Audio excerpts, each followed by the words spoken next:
असी खते बहुत कमांदे, अंत न पारावार। असी खते बहुत कमांदे, अंत न पारावार। हर कृपा करके बख्श लियो, हूँ पापी वड गुणगार। हर जियो लिखै वारे न आवई, तू बख्श मिलावन हार। गुर तुठै हर प्रभ मेलिया, सब किल विख कट विकार। जिन हर हर नाम त्याया, जन नानक तिन जयकार। जिना हर हर नाम ते आया, जन नानक तिन जयकार। वाहिगुरु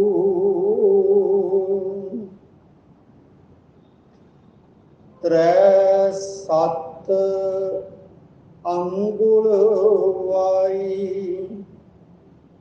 औदू सुन सच आहारो।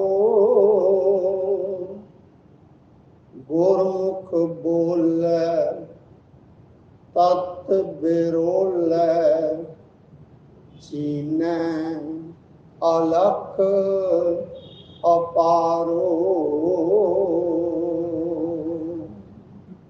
धन धन सतगुरु श्री गुरु नानक देव महाराज जी की ये अमृतमयी सिद्ध गोष्ठ बाणी। आओ अज इसके 60वीं पौड़ी की विचार करिए। सतगुरु जी उपदेश करते हैं, त्रै सत अंगुल वाई, त्रै सत अंगुल वाई, औदू सुन सच आहारो।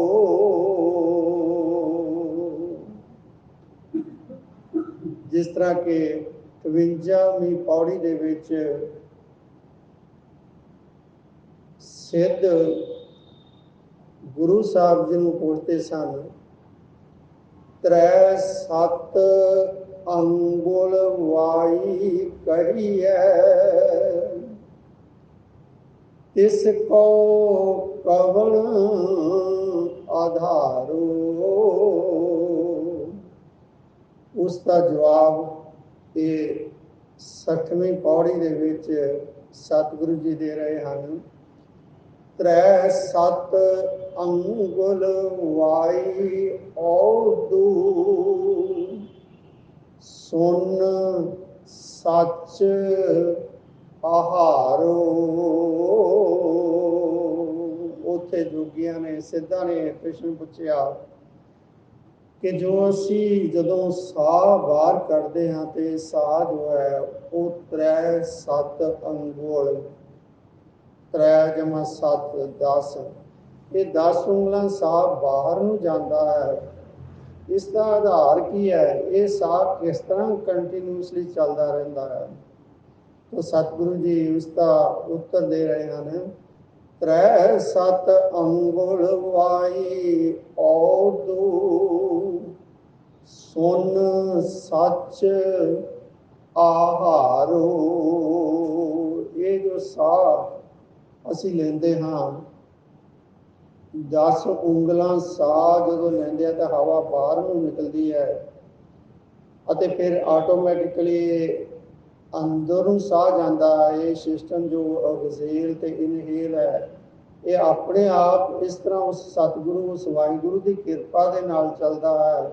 ਤਾਂ ਸਤਿਗੁਰੂ ਜੀ ਕਹਿ ਰਹੇ ਹਨ ਕਿ ਇਸ ਦਾ ਆਧਾਰ ਜੋ ਹੈ, ਇਸ ਦਾ ਆਸਰਾ ਜੋ ਹੈ, ਇਸ ਦਾ ਆਹਾਰ ਆਸਰਾ ਉਹ ਸੁਨ ਸੱਚ ਆਹਾਰੋ।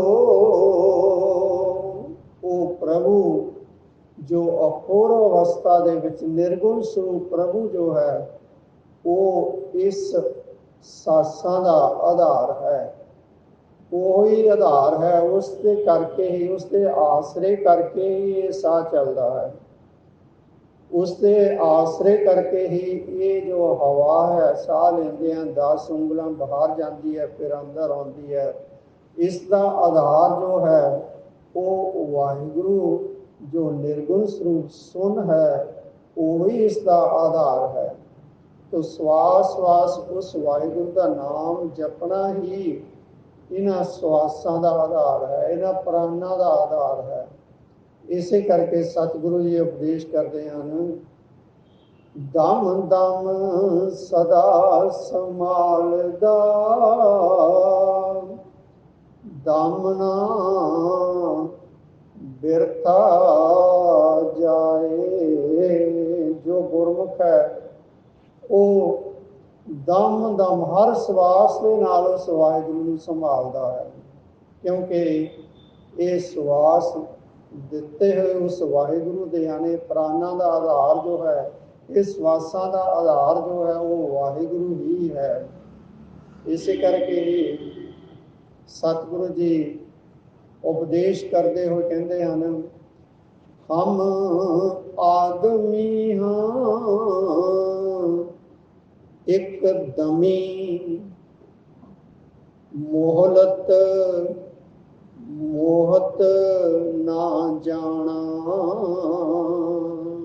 ਇਸੇ ਕਰਕੇ ਕਹਿੰਦੇ ਹਨ ਕਿ ਅਸੀਂ ਆਦਮੀ, ਅਸੀਂ ਜੋ ਮਨੁੱਖ ਹਾਂ, ਹਮ ਆਦਮੀ ਹਾਂ ਇੱਕ ਦਮੀ, ਇੱਕ ਦਮ ਆਇਆ, ਦੂਸਰਾ ਆਉਣਾ ਹੈ ਕਿ ਨਹੀਂ ਆਉਣਾ ਇਹ ਵਾਹਿਗੁਰੂ ਜਾਣਦਾ ਹੈ। ਇਸ ਕਰਕੇ ਅਸੀਂ ਇੱਕ ਦਮੀ ਹਾਂ, ਹਮ ਆਦਮੀ ਹਾਂ ਇੱਕ ਦਮੀ, ਮੋਹਲਤ ਮੋਹ ਨਾ ਜਾਣਾ। ਤੇ ਸਾਡੀ ਜ਼ਿੰਦਗੀ ਦੀ ਕਿਤਨੀ ਮੋਹਲਤ ਹੈ, ਇਸ ਦੀ ਕਿਤਨੀ ਮਿਆਦ ਹੈ, ਇਹ ਅਸੀਂ ਨਹੀਂ ਜਾਣਦੇ, ਉਹ ਵਾਹਿਗੁਰੂ ਹੀ ਜਾਣਦਾ ਹੈ। ਨਾਨਕ ਬਿਨਵੈ ਤਿਸੈ ਸਰੇਵੋ, ਜਾਂ ਕੇ ਜੀ ਪ੍ਰਾਣਾ।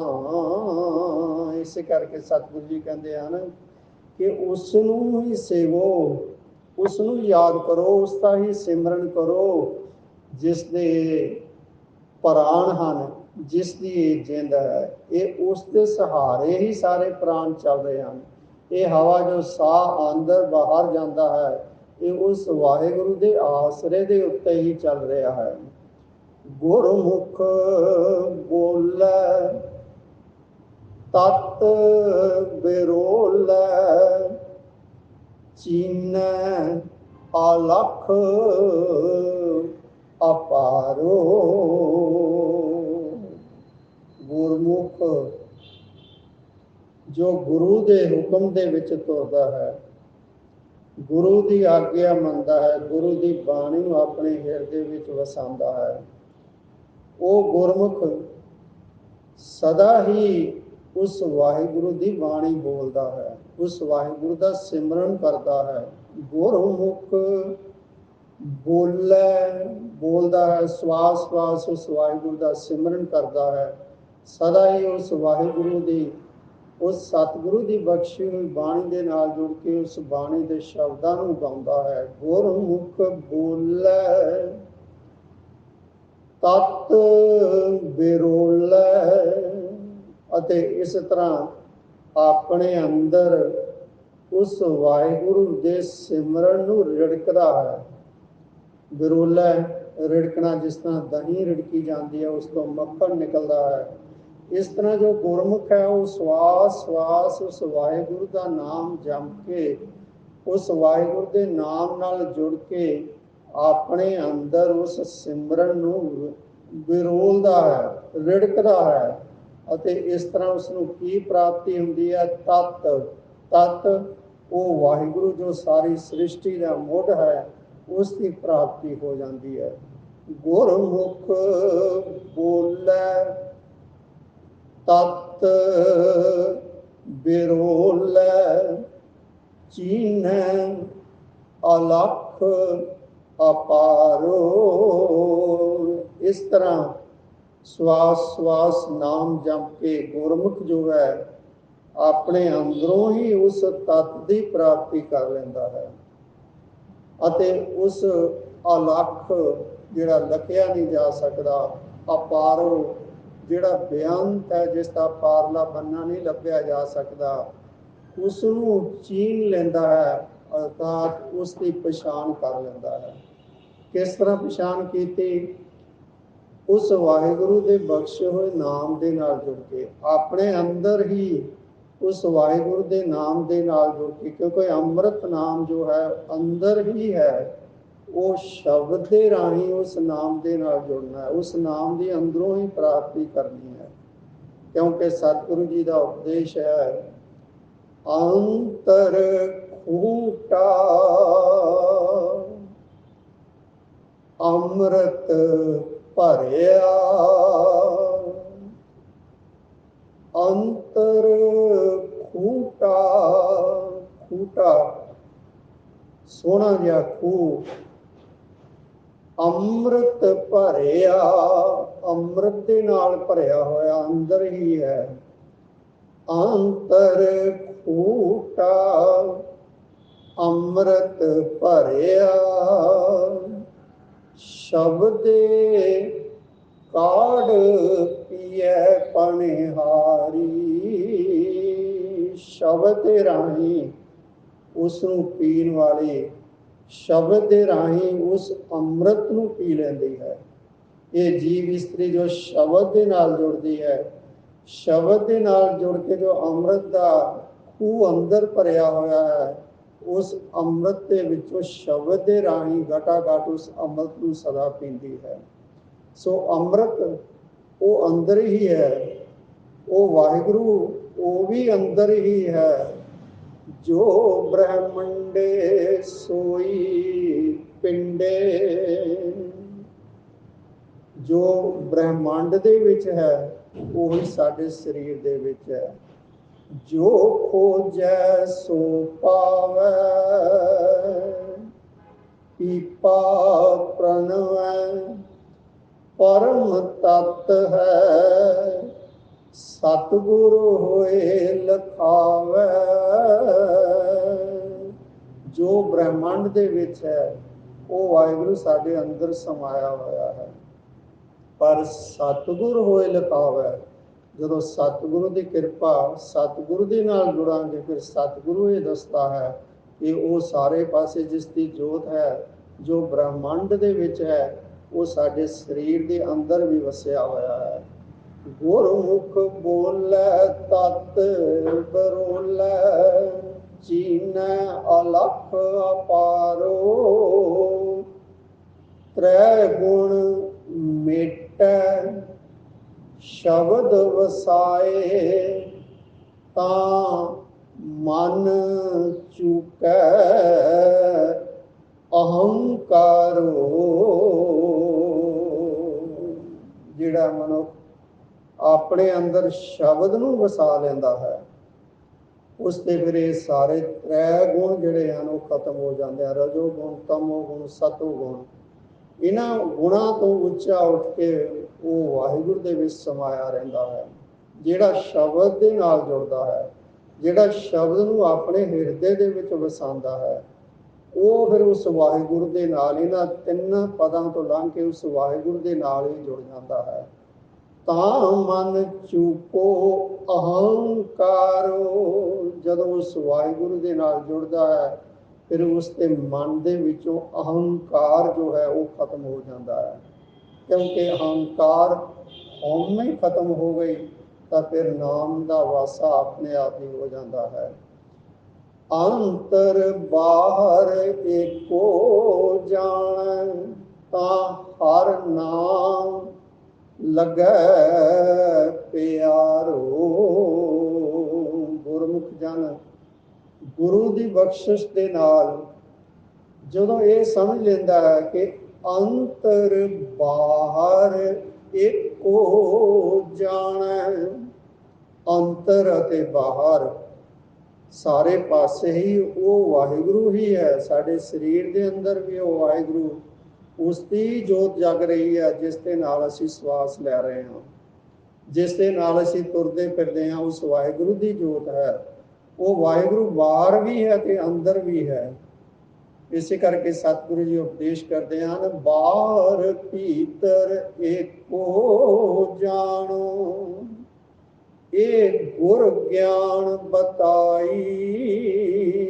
ਇਹ ਗੁਰੂ ਨੇ ਬਖਸ਼ਿਸ਼ ਕੀਤੀ, ਗੁਰੂ ਨੇ ਦੱਸਿਆ ਇਹ ਗਿਆਨ ਕਿ ਉਹ ਅੰਦਰ ਵੀ ਹੈ ਅਤੇ ਬਾਹਰ ਵੀ ਉਸ ਦੀ ਹੀ ਜੋਤ ਹੈ। ਇਸ ਕਰਕੇ ਸਤਿਗੁਰੂ ਜੀ ਕਹਿ ਰਹੇ ਹਨ, ਅੰਤਰ ਬਾਹਰ ਏਕੋ ਜਾਣੈ ਤਾਂ ਹਰ ਨਾਮ ਲੱਗੈ ਪਿਆਰੋ। ਜਦੋਂ ਗੁਰਮੁਖ ਜਨ ਇਸ ਤਰ੍ਹਾਂ ਸਮਝ ਲੈਂਦਾ ਹੈ ਕਿ ਉਸ ਦੀ ਹੀ ਜੋਤ ਸਾਰੇ ਪਾਸੇ ਸਮਾਈ ਹੋਈ ਹੈ, ਉਹ ਬਾਹਰ ਵੀ ਹੈ, ਸਾਡੇ ਸਰੀਰ ਦੇ ਵਿੱਚ ਵੀ ਹੈ, ਤਾਂ ਫਿਰ ਉਸ ਵਾਹਿਗੁਰੂ ਦੇ ਨਾਮ ਦੇ ਨਾਲ ਪਿਆਰ ਲੱਗ ਜਾਂਦਾ ਹੈ। ਸੁਖ ਮਨਾ ਈੜਾ ਪਿੰਗੁਲਾ ਬੂਝੈ, ਜਾਂ ਆਪੇ ਅਲਖ ਲਖਾਏ। ਸੁਖ ਮਨਾ ਈੜਾ ਪਿੰਗਲਾ, ਜੋਗੀ ਜੋ ਹਨ ਇਹਨਾਂ ਈੜਾ ਪਿੰਗਲਾ ਦੇ ਰਾਹੀਂ ਅਤੇ ਸੁਖਮਨਾ ਦੇ ਵਿੱਚ ਆਪਣੇ ਸਵਾਸ ਟਿਕਾਉਂਦੇ ਹਨ। ਈੜਾ ਖੱਬੀ ਨਾਸ ਨੂੰ ਈੜਾ ਕਿਹਾ ਜਾਂਦਾ ਹੈ, ਜਿਸ ਨੂੰ ਚੰਦਰਮਾ ਦੀ ਨਾਸ ਵੀ ਕਿਹਾ ਜਾਂਦਾ ਹੈ। ਪਿੰਗਲਾ ਸੱਜੀ ਨਾਸ ਨੂੰ। ਸੁਖਮਨਾ ਇਹਨਾਂ ਖੱਬੀ ਅਤੇ ਸੱਜੀ ਨਾਸ ਦੇ ਉੱਪਰ ਜਾ ਕੇ ਭਰਵੱਟਿਆਂ ਦੇ ਅੰਦਰ ਇੱਕ ਸੁਖਮਨਾ ਨਾੜੀ। ਜੋਗੀ ਲੋਕ ਕੀ ਕਰਦੇ ਹਨ ਕਿ ਈੜਾ ਰਾਹੀਂ ਅਰਥਾਤ ਖੱਬੀ ਨਾਸ ਦੇ ਰਾਹੀਂ ਪ੍ਰਾਣ ਅੰਦਰ ਖਿੱਚਦੇ ਹਨ, ਪ੍ਰਾਣ ਚੜਾਉਂਦੇ ਹਨ। ਪ੍ਰਾਣ ਚੜਾ ਕੇ ਫਿਰ ਉਸ ਸੁਖਮਨਾ ਨਾੜੀ ਦੇ ਵਿੱਚ ਰੋਕਦੇ ਹਨ। ਉਸ ਨਾੜੀ ਦੇ ਵਿੱਚ ਰੋਕ ਕੇ ਫਿਰ ਉਹ ਪਿੰਗਲਾ ਨਾੜੀ ਅਰਥਾਤ ਸੱਜੀ ਨਾਸ ਦੇ ਰਾਹੀਂ ਉਸ ਨੂੰ ਉਤਾਰਦੇ ਹਨ। ਇਹ ਉਹਨਾਂ ਦੀ ਕਿਰਿਆ ਹੈ। ਇਸ ਤਰ੍ਹਾਂ ਕਿਰਿਆ ਕਰਨ ਦੇ ਨਾਲ ਉਹ ਕਹਿੰਦੇ ਹਨ ਕਿ ਸਾਨੂੰ ਸੁੰਨ ਅਵਸਥਾ ਪ੍ਰਾਪਤ ਹੁੰਦੀ ਹੈ। ਪਰ ਸਤਿਗੁਰੂ ਜੀ ਇੱਥੇ ਸਾਨੂੰ ਉਪਦੇਸ਼ ਕਰਦੇ ਹੋਏ ਕਹਿ ਰਹੇ ਹਨ, ਸੁਖ ਮਨਾ ਈੜਾ ਪਿੰਗੁਲਾ ਬੂਝੈ, ਜਾਂ ਆਪੇ ਅਲਖ ਲਖਾਏ। ਜਦੋਂ ਉਹ ਅਲਖ ਜੋ ਵਾਹਿਗੁਰੂ ਹੈ ਉਹ ਆਪ ਹੀ ਇਸ ਦੀ ਸਮਝ ਦਿੰਦਾ ਹੈ, ਉਹ ਆਪ ਹੀ ਕਿਰਪਾ ਕਰਕੇ ਇਹ ਸਮਝ ਦਿੰਦਾ ਹੈ ਕਿ ਈੜਾ ਪਿੰਗਲਾ ਸੁਖਮਨਾ ਕੀ ਹੈ, ਤਾਂ ਉਸ ਨੂੰ ਗੁਰਮੁਖ ਨੂੰ ਇਸ ਗੱਲ ਦੀ ਸਮਝ ਪੈ ਜਾਂਦੀ ਹੈ। ਨਾਨਕ ਤੇ ਉਪਰ ਸਾਚਾ, ਸਤਿਗੁਰ ਸ਼ਬਦ ਸਮਾਏ। ਇਹ ਸਤਿਗੁਰੂ ਜੀ ਇਹਨਾਂ ਈੜਾ ਪਿੰਗਲਾ ਸੁਖਮਨਾ ਦੇ ਬਾਰੇ ਇਹ ਸਾਨੂੰ ਉਪਦੇਸ਼ ਕਰ ਰਹੇ ਹਨ ਕਿ ਨਾਨਕ ਤੇ ਉਪਰ ਸਾਚਾ, ਇਹਨਾਂ ਤਿੰਨਾਂ ਤੋਂ ਅਰਥਾਤ ਇਸ ਈੜਾ ਪਿੰਗਲਾ ਸੁਖਮਨਾ ਇਹਦਾ ਅਭਿਆਸ ਕਰਨ ਦੀ ਬਜਾਏ ਇਹਨਾਂ ਤੋਂ ਉੱਪਰ ਜੋ ਹੈ ਉਹ ਵਾਹਿਗੁਰੂ ਹੈ। ਅਤੇ ਉਸ ਵਾਹਿਗੁਰੂ ਦੇ ਵਿੱਚ ਸਤਿਗੁਰ ਸ਼ਬਦ ਸਮਾਏ। ਸਤਿਗੁਰੂ ਦੇ ਸ਼ਬਦ ਦੇ ਰਾਹੀਂ ਉਸ ਸੱਚੇ ਦੇ ਵਿੱਚ ਸਮਾਇਆ ਜਾ ਸਕਦਾ ਹੈ। ਜੋਗੀ ਲੋਕ ਇਹਨਾਂ ਈੜਾ ਪਿੰਗਲਾ ਸੁਖਮਨਾ ਦੇ ਰਾਹੀਂ ਆਪਣੇ ਸਵਾਸਾਂ ਨੂੰ ਚੜਾ ਕੇ ਉਸ ਵਿੱਚ ਸੁਖਮਨਾ 'ਚ ਰੋਕ ਕੇ ਪਿੰਗਲਾ ਦੇ ਰਾਹੀਂ ਉਤਾਰਦੇ ਸਨ, ਤਾਂ ਜੋ ਉਹਨਾਂ ਦੀ ਸੁਣ ਅਵਸਥਾ ਪ੍ਰਾਪਤ ਹੋ ਸਕੇ। ਪਰ ਸਤਿਗੁਰੂ ਜੀ ਸਾਨੂੰ ਕਹਿੰਦੇ ਹਨ ਕਿ ਇਹਨਾਂ ਤੋਂ ਉੱਪਰ ਜੋ ਸਾਚਾ, ਇਹਨਾਂ ਤੋਂ ਉੱਪਰ ਕੀ ਹੈ? ਤੇ ਉੱਪਰ ਸਾਚਾ ਉਹ ਵਾਹਿਗੁਰੂ ਜੋ ਇਹਨਾਂ ਤਿੰਨਾਂ ਤੋਂ ਉੱਪਰ ਹੈ। ਇਸ ਕਰਕੇ ਸਤਿਗੁਰੂ ਜੀ ਸਾਨੂੰ ਇਹਨਾਂ ਤੋਂ ਰੋਕਦੇ ਹਨ ਕਿ ਸਾਡੇ ਲਈ ਇਹ ਜੋ ਇਸ ਤਰ੍ਹਾਂ ਦੇ ਪ੍ਰਾਣਾਯਾਮ ਕਰਨੇ ਜਾਂ ਆਪਣੇ ਸਵਾਸ ਜਿਹੜੇ ਕਹਿੰਦੇ ਹਨ ਕਿ ਸਰੀਰ ਦੇ 7 ਚੱਕਰ ਹਨ, ਉਹਨਾਂ ਚੱਕਰਾਂ ਦਾ ਹੀ ਆਪਣੇ ਸਵਾਸਾਂ ਨੂੰ ਉੱਪਰ ਦਸਮ ਦੁਆਰ ਦੇ ਵਿੱਚ ਕਹਿੰਦੇ ਉੱਤੇ ਚੜਾਉਣਾ, ਸਤਿਗੁਰੂ ਜੀ ਇਹਨਾਂ ਗੱਲਾਂ ਤੋਂ ਸਾਨੂੰ ਰੋਕਦੇ ਹਨ। ਕਿਉਂਕਿ ਸਤਿਗੁਰੂ ਜੀ ਸਾਨੂੰ ਇੱਥੇ ਇਹ ਕਹਿ ਰਹੇ ਨੇ, ਨਾਨਕ ਤੇ ਉੱਪਰ ਸਾਚਾ। ਇਹਨਾਂ ਸਾਰੀਆਂ ਗੱਲਾਂ ਤੋਂ, ਇਹਨਾਂ ਤਿੰਨਾਂ ਤੋਂ ਉਹ ਵਾਹਿਗੁਰੂ ਉੱਪਰ ਹੈ, ਜਿਸ ਦੇ ਵਿੱਚ ਕਿ ਸਤਿਗੁਰੂ ਦੇ ਸ਼ਬਦ ਦੇ ਰਾਹੀਂ ਸਮਾਇਆ ਜਾ ਸਕਦਾ ਹੈ। ਇਹਨਾਂ ਦੇ ਨਾਲ ਨਹੀਂ, ਈੜਾ ਪਿੰਗਲਾ ਸੁਖਮਨਾ ਇਹਨਾਂ ਦੇ ਨਾਲ ਪ੍ਰਾਣਾਯਾਮ ਕਰਕੇ ਸਵਾਸ ਚੜਾ ਕੇ ਨਹੀਂ, ਬਲਕਿ ਸਤਿਗੁਰੂ ਦੇ ਸ਼ਬਦ ਦੇ ਰਾਹੀਂ ਉਸ ਵਾਹਿਗੁਰੂ ਦੇ ਵਿੱਚ ਸਮਾਇਆ ਜਾ ਸਕਦਾ ਹੈ। तो सतगुरु का शब्द ही सब तो उत्ते है। इस करके सतगुरु जी उपदेश करते हुए कहते हैं, सब सै ऊपर गुर शब्द विचार। सब तो ऊपर गुरु का शब्द ही है, गुरु के शब्द की विचार ही है। सब सै ऊपर गुर शब्द विचार, और कथनी बदो ना सगली चार। मैं किसी होर गल की परवाह नहीं करता। ये सतगुरु गुरु नानक देव जी अपनी बाणी दे विच कहंदे हैं कि मैं किसी होर गल्लां दी परवाह नहीं करता। मेरे लिए तो सब तो उत्ते जो है गुरु का शब्द, गुरु के शब्द की विचार है। होर गल्लां नूं सतगुरु जी कहंदे हैं, होर कथनी बदो ना सगली छार। होर गल्लां सारियां, होर धार्मिक कांड कांड, ये सब मेरे लिए स्वाह के बराबर हैं। मेरे लिए तो सब तो उत्ते जो है वो गुरु का शब्द, गुरु के शब्द की विचार है। तो सतगुरु कृपा करन असी सतगुरु जी का हुक्म मनीए, सतगुरु के हुक्म अनुसार गुरु के शब्द के नाल ही सदा जुड़िए, गुरु के शब्द नूं अपने हिरदे च वसाइए, गुरु के शब्द की ही विचार करिए। यही सब तो उत्तम है। इस दे नाल ही उस वाहिगुरु दे विच समाया जा सकता है। बाकी ये जो प्राणायाम ये शरीर तक ही सीमित हैं, ये उस वाहिगुरु दे नाल मिलान दे कामयाब नहीं कर सकते। ये होर जो ਚੱਕਰ ਹਨ ਸਰੀਰ ਦੇ, ਜਿਸ ਦੇ ਵਿੱਚ ਕਈ ਇਹੋ ਜਿਹੇ ਗੁਰਮੁਖ ਵੀ ਪਏ ਹਨ ਕਿ ਸਰੀਰ ਦੇ 7 ਚੱਕਰ ਹਨ, ਇਹਨਾਂ ਦੇ ਵਿੱਚ ਸਵਾਸ ਲੰਘਾ ਕੇ ਆਪਣੇ ਉੱਪਰ ਤੱਕ ਦਸਮ ਦੁਆਰ ਤੱਕ ਲੈ ਕੇ ਜਾਓ। ਇਹ ਵੀ ਸਤਿਗੁਰੂ ਜੀ ਇੱਥੇ ਸਾਨੂੰ ਸਾਫ਼ ਹੈ ਕਿ ਮਨਾਹੀ ਕਰਦੇ ਹਨ ਕਿ ਇਹਨਾਂ ਦੇ ਰਾਹੀਂ ਉਸ ਸੱਚੇ ਦੇ ਨਾਲ ਮਿਲਾਪ ਨਹੀਂ ਕੀਤਾ ਜਾ ਸਕਦਾ। ਉਸ ਸੱਚੇ ਦੇ ਨਾਲ ਮਿਲਾਪ ਕਰਨਾ ਹੈ ਤਾਂ ਗੁਰੂ ਦੇ ਸ਼ਬਦ ਦੇ ਨਾਲ ਜੁੜ ਕੇ, गुरु के शब्द की विचार करके उस वाहिगुरु के नाल मिलिया जा सकता है। वाहिगुरु जी का खालसा, वाहिगुरु जी की फतेह।